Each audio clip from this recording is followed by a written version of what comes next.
question. So, oh, there we're live. It says we're live. Woo! Yes, we are live. Hey, thank you, Samantha. You are always she's a lifesaver on our team. She knows all the techie stuff. Those good people. Okay, you guys, we are live with Sonya Dudley. We are so excited that she is here to pour into us. She is way up in our diamond upline, and she always has such a big heart for our team and everyone on her team, right?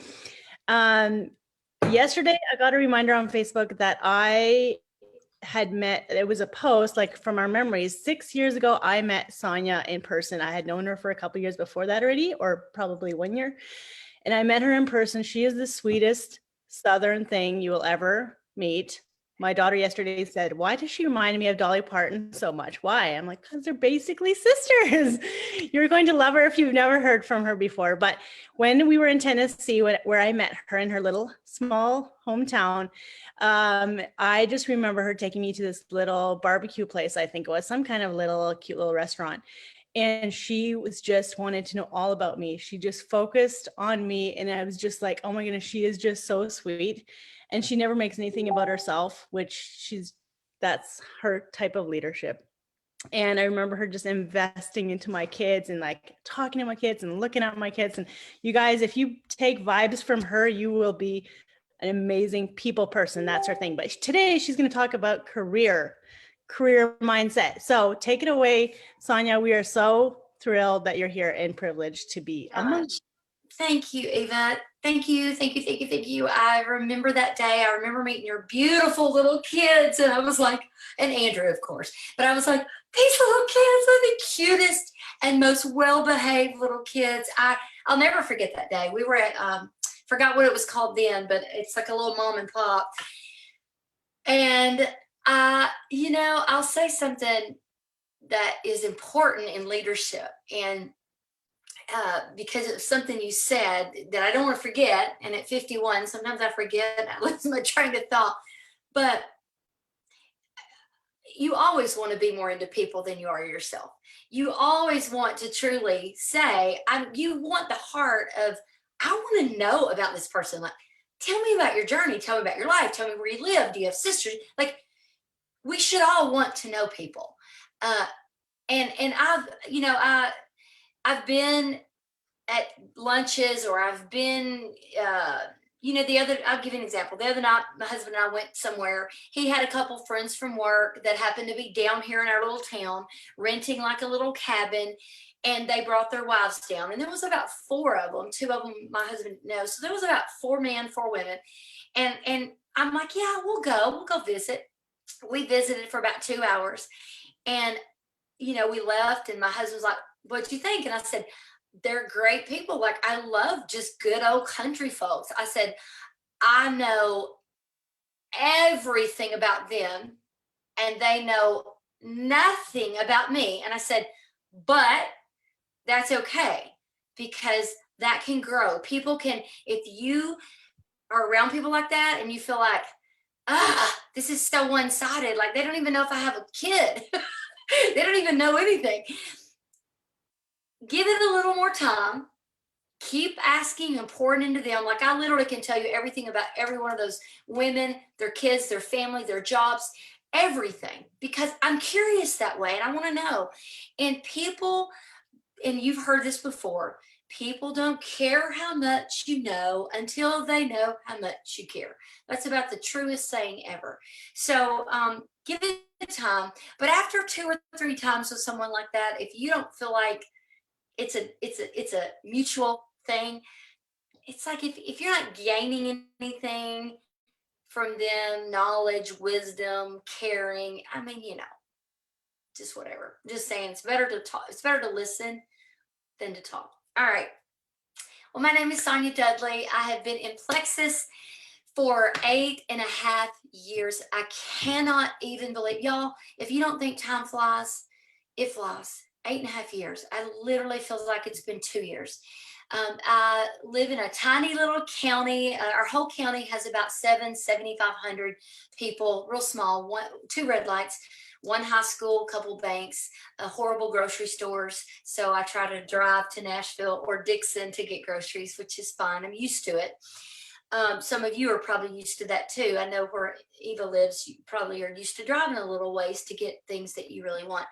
Um, and when I started Plexus, my background before Plexus from 19 years old, and I'm actually going to cut. Eva, do I have a time limit today? Okay, all right. I do want to tell this is important because it's going to lead into what I'm going to say. But when I was in college, I joined Mary Kay, and my aunt suggested I do it because she said, it would be a flexible job. She said, you love people, you love makeup, and it would be flexible. And I'm like, oh yeah, all those things are me, and that sounds great. So that's what I did. I went to the bank at 19. My mom co-signed my first bank loan at 19 for $1,000. Now this was in 1989 for $1,000. That's probably like 2,500 today or 3,000. It's a lot of money. I was in college. Come on now. And we didn't have money. I mean, we did not have money. So I did Mary Kay, and I was very consistent, and I loved it. And I loved scheduling my own things. I loved the time freedom. I loved the flexibility. I loved that, oh my goodness, if I want to make more money, I just do more work, and that's up to me. Wow, that's cool. So I love the concept of network marketing early on. I went to my first convention I think I was 21 when I went to my first convention. And I was a senior in college. I needed 21 hours to graduate. Did I know what I wanted to be when I grew up? No, I changed my major every single semester. I had no clue still. But went to that first convention and I cried the whole convention. I sat in the audience and I bawled like a baby. And I knew that I knew that I knew that I knew I was coming home, quitting college, winning my car in 4 months. It was the most defining moment of my whole life still. And I came home, told my parents I was quitting college. My parents were divorced. My dad was like, whatever, he was always a free spirit. My mom was like, okay, if you think you can. I'm like, I'm doing it. There's no thinking, and it's going to lead me into this, but I knew that I knew that I knew that I would do it. There was no ifs, ands, and buts, and I did it. I came home, won my car in 4 months, won the next car 2 months later, and was 21 years old, and I won 10 cars throughout that 17-year career. I was consistent. I believed in my dream. I never thought I would quit on myself. And I never thought about quitting on myself. So this leads me into when I got into Plexus, I did give up Mary Kay 17 years in. I got really sick with fibromyalgia, all the things, and got really stressed out. And then worked for myself a little bit, worked from home, got a little better, opened up a brick and mortar or two, lost my butt in 08, 09. So when I came into Plexus in 2012, I was working a 9-to-5 type job, but actually it was like worse hours. And it was working Saturdays, and it was selling. And it was a small salary and commission. And I remember saying, I'll never do network marketing again. But I'd never given up on my dream of things I knew about myself. So when you decide to do something, you from the very beginning, you decide you're going to join Plexus, and you either make a decision, you say right from the beginning, I'm going to do this. I'm going all the way with this. I'm doing it. My feet are planted, and I'm sticking to it. I'm going to show up every day. I'm going to work. I'm going to be consistent, because this is a job. This is a career. Just like if you went to work for someone else, you don't say, well, if it doesn't work out, I'm just going to walk out. You better not, right? Unless you have something else lined up. So it was like I made the decision before I started that I was going to win. And you make the decision every day if you're going to win or if you're not going to win. It's like when people say, well, I'm going to give this a try. I'm going to give it a good 3 weeks to a month. They've already made the decision they're not going to win. I just signed up a girl right before this phone call, and I did it. I was on the phone with her and I signed her up. And she said, I'm so sick and tired of being where I'm at. Plexus worked for me years ago, but I've never been good at network marketing. I'm just not good at these things. And I said to her, Christy, listen to me. And I don't know her, but I know her now. And I said, Christy, the first thing you've got to do is you got to make a decision that you are going to stick with this and win the products, but that you are good at network marketing, because that's just a mind shift. I want you to say to me, Christy, I'm good at sharing these products. And she's like, okay. And she said it. So by the time we were off the phone, I think like, she's like already got 3 or 4 people ready to join. I'm like, all right. I said, you're going to be great at this. You got to trust me. We're going to lock arms, but you got to work on your mindset and your talking. She's like, I will. People need that guidance from you. It's a habit. It's a stinking habit. All right. So people make the decision before they start whether they're going to win or lose. So when I started Plexus, even though I had said I'll never do network marketing again, when I was 5 years old, when I was 8 years old, when I was 10 years old, but I remember being 5 years old, and I remember saying to my mama, I'm going to own a mall one day. That's what I want to be when I grow up, is I want to be a boss, and I want to own a mall, and I want to work when I want to work, and I want to make a lot of money. And my mom would tease me about that. She would say, well, you can do that. You can do that. But she would tease me about that later in life. You always said you wanted to own a mall and boss people around. And of course, I don't boss people around, but that turned into leadership, servant leadership. But you know, as a kid, that's what you think. What that told me about myself at an early age is that passion for time freedom and financial freedom created my why in life at an early age. So when people say I have trouble with figuring out my why, you got to know what you're passionate about and what you dreamed about as a kid. And if you forgot what you dreamed about as a kid, take some time and go, gosh, what did I dream about? And what did I see myself doing? And how did I picture my life? And maybe you didn't. If you didn't, maybe you can do that now. How can I picture the rest of my life right now? What do I want to see it look like? And those things can help you develop a strong why. Okay. So when I joined Plexus, and Michelle Thomas told this on the Diamonds, we had a thing we did the other night, and she shared her story. I shared mine first, and she come on and shared hers. And I sponsored Michelle Thomas, and she said, she was telling her story, and she goes, I'll never forget the day Sonya joined, September 4th, 2012. She said, because she called me that day and said, this is what I'm doing, and I want you to join me, because if these products do what they say, what all the testimonies say they do, I'm going to go all the way to the top. And in just a few months, I'm going to earn a car and win the trip to Hawaii. And she said, I'll never forget it. And I remember saying that, but it's neat to hear her repeat exactly what I knew I said, because it made such an impact. She said, I am not joining you, but I believe you're going to do this. And that's exactly what happened. She did not join me that week. She joined me 10 or 11 weeks later. Last week in November, she joined me. So anyway, and I quit my job. She joined me the week I quit my job. I quit my job 10 weeks in. And then I hit Emerald 3 months later, and then Diamond 2 months after that. So 10 months to Diamond, but really 20 something years to Diamond. You know what I mean? 20 something years.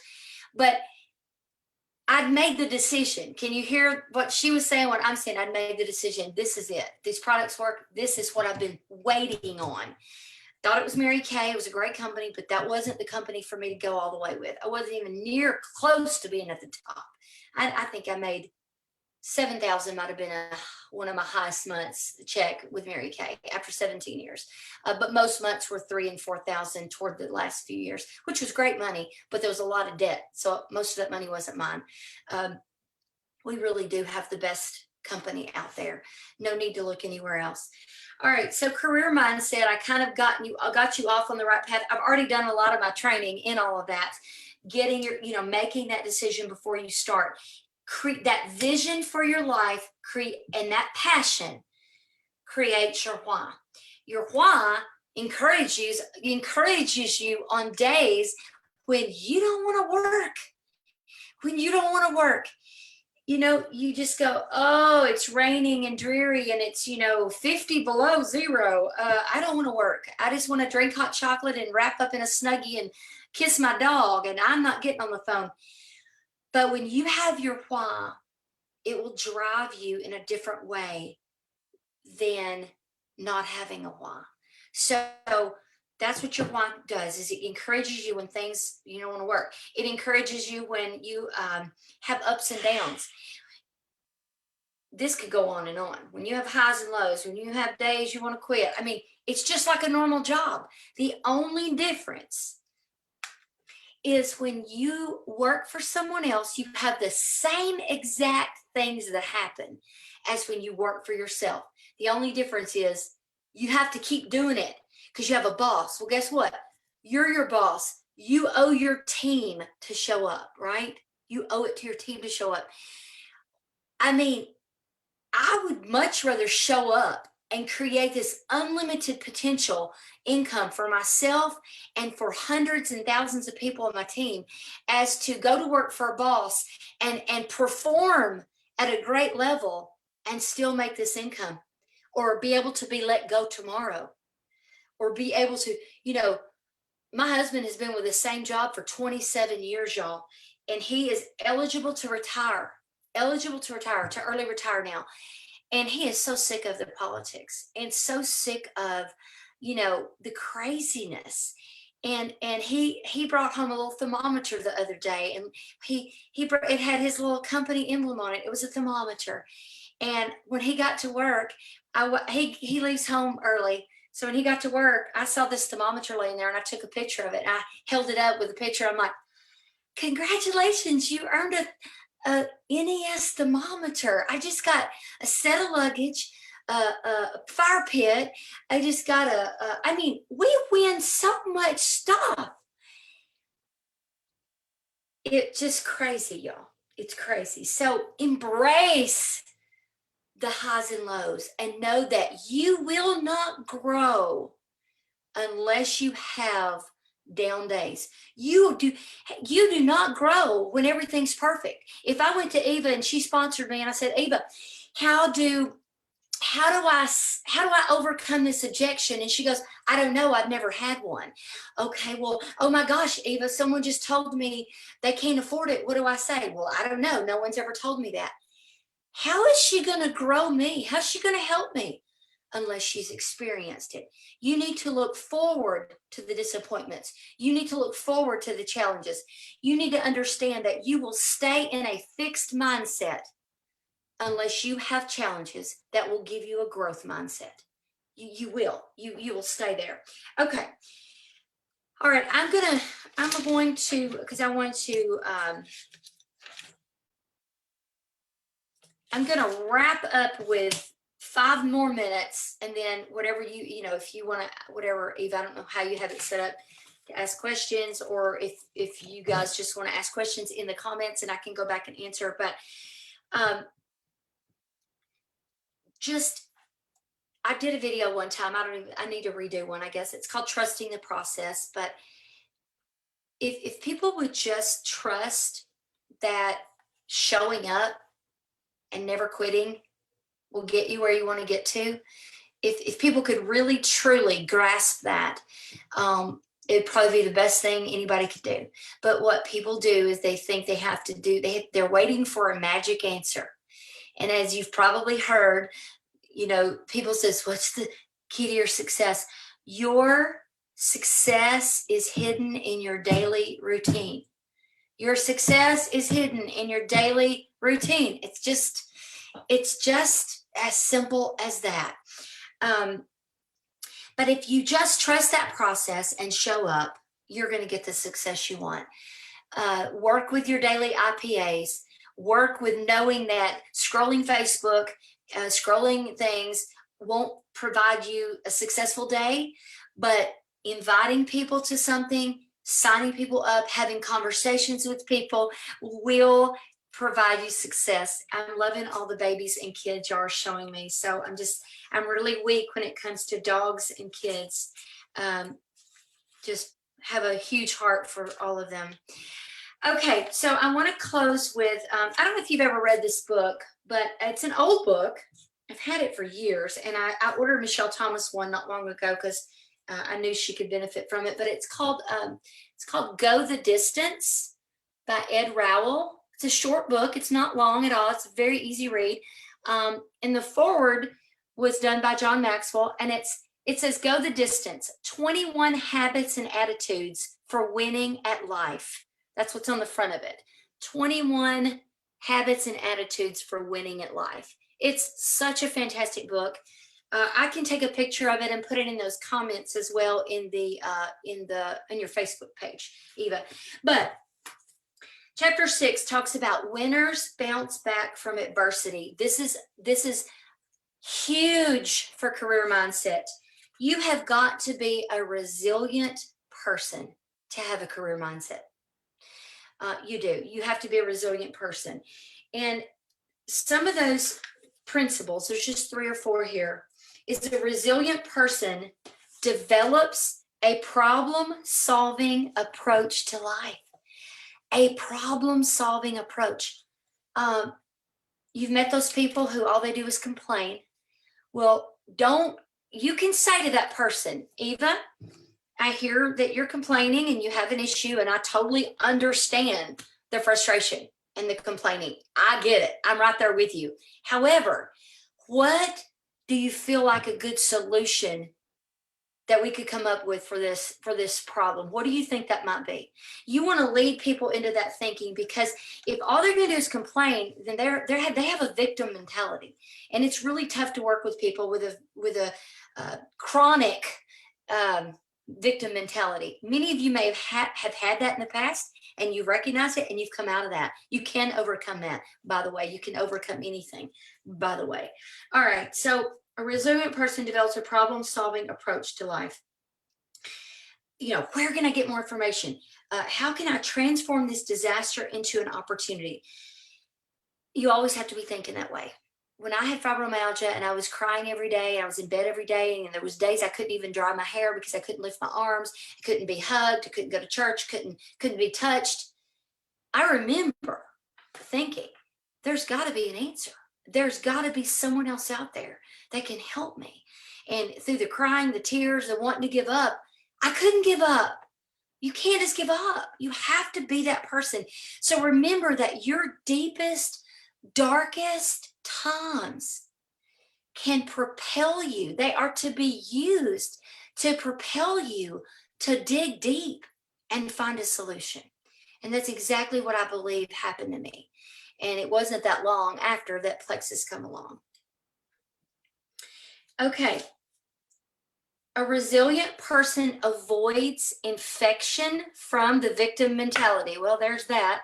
I just said that, but I didn't realize it was highlighted, but I've not read this in a while. A resilient person avoids infection from the victim mentality. Being a chronic victim, I mean, who wants that? You recognize those people, right? Well, I mean, I would, but this is the way it is. I would, but this happens to me every time. Well, I would do that, but let's figure out a way to overcome that. But let's figure out a way. But do you like to be broke? But do you want to stay sick? But Eva, do you want to keep saying, "I don't have time to do a business," because you have 4 businesses and you're still broke? But how long are you going to say that? You can take those when people say, "I don't have the money." Well, how long do you want to say, "I don't have the money"? I can help you have the money. Well, I would love to do plexus, but I don't have the time. Well, what are you spending your time doing? How long do you want to say, "I don't have the time"? Wouldn't you like to have more than enough time? I can help you find that. Well, I don't have the personality. Well, you know what? I know many people that are certainly introverts. More people are introverts that are successful in plexus than extroverts like me. Would you love to become a person who, without changing your personality, could be very successful in doing this? Don't buy into it. Don't buy into their victim mentality. And then the last thing I will say, and this actually that's all he said about that, but anticipate change. Always anticipate change. Career mindset, you are always anticipating change. And some of those changes you aren't going to like, but you better be ready to embrace them without being a victim and figuring out a solution to move on. We've had a lot of challenges in Plexus in 8.5 years, a lot of challenges. I've had years where I was here, and I've had years where I've lost 2,000 or 3,000 points. And I've had years where I've went back up, and years where I've lost 4,000 points, and years where I've gained 5,000. Okay. Am I quitting? No, because it's better than anything I've ever done, and I've had to figure it out. Okay. So I'm going to stop because I did kind of tell myself 30 minutes. I do have to sign one more girl up. I've been kind of like laying back going, okay, well now it's like, okay, I got to sign 6 people up. So I've been working like for 2 days going, I'm fixing to sign 6 people up and get it over with. Get it over with. I'm going to Mexico Monday. That's what I meant by that. I'm leaving Monday and I'm gone for 8 or 9 days. So when I say get it over with, I just mean get some things wrapped up before I leave town. So I'm further progressed when I get home, right? All right. Thank y'all. Thank you, Sonya. You're welcome. And I was wondering if you have any like quick top tips for how to attract these career-minded people. Like we all want those career-minded business people that go for it and don't need a ton of convincing or connection or whatever. Like they're just like ready to go for it. How do you attract those people? That's a great question. I'd love to know how the exact answer on that, because I would love to attract more of them. Okay, let me say this.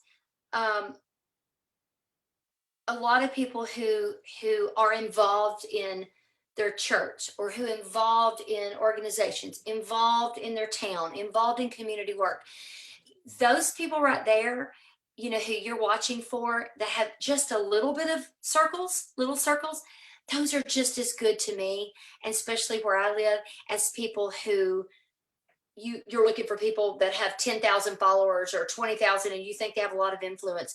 So I look at their attitude, their zest for life, their mindset on social media, their posts, their drive. I want somebody with passion. I want someone who's passionate about whatever they're passionate about. Be passionate. The girl that I sponsored today, she's not an influencer at all, but she is hugely involved in her small church and organizations. And she said, I have so many people that could use these products. She's willing, she's coachable. I don't want to convince anyone.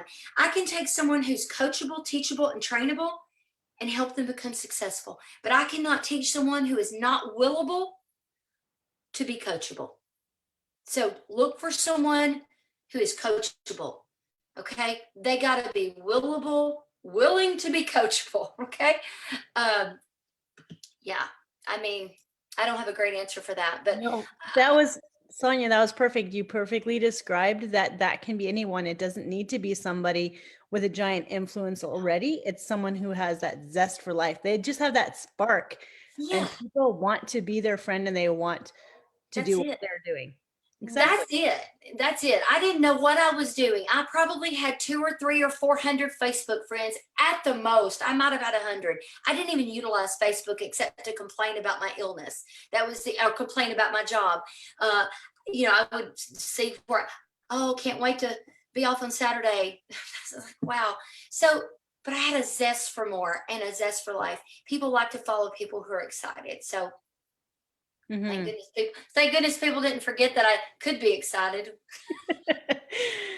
Thank you, Sonya, so much. We don't want to take any more of your time. There's probably going to be some questions on the post or on the live in our group. Okay. But thank you so much for your time. You are always incredible, and thanks for being such a big heart on our team.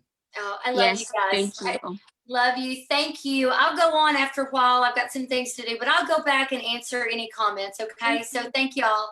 Bye. Next time you